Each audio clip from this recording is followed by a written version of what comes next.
Olá, queridos familiares, queridos alunos, tudo bem com todos? Eu espero que sim. Professora Aline aqui e hoje é 1º de julho, quinta-feira. Isso, 1º de julho de 2021. E para nossa aula de hoje, o tema vai ser fogueira.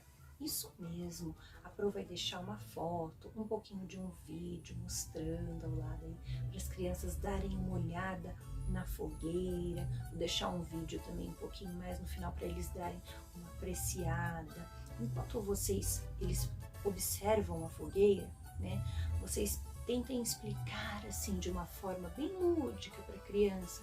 É quente, olha o fogo faz papá, o fogo faz comida, o fogo aquece, só que o fogo é perigoso, não pode chegar perto, não pode colocar a mãozinha. E aí depois eu vou deixar para vocês também uma atividade, que é essa daqui, a atividade, tá?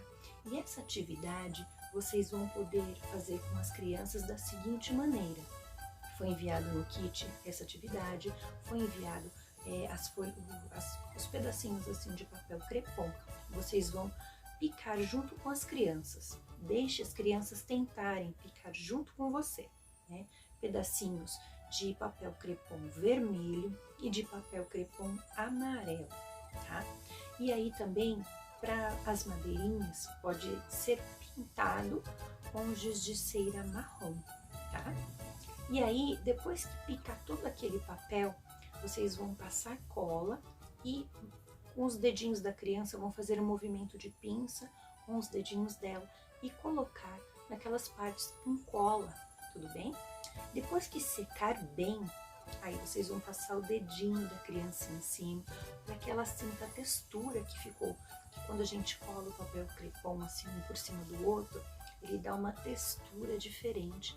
Então aí vocês vão passar o dedinho depois de bem seco, porque senão ele sai, né?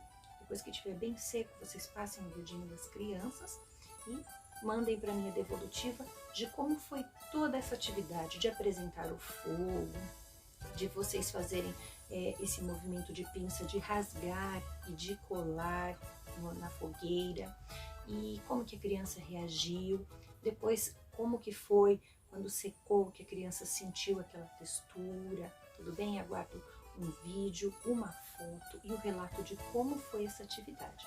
E precisando, é só me chamar. Um beijo e até amanhã. Tchau, tchau!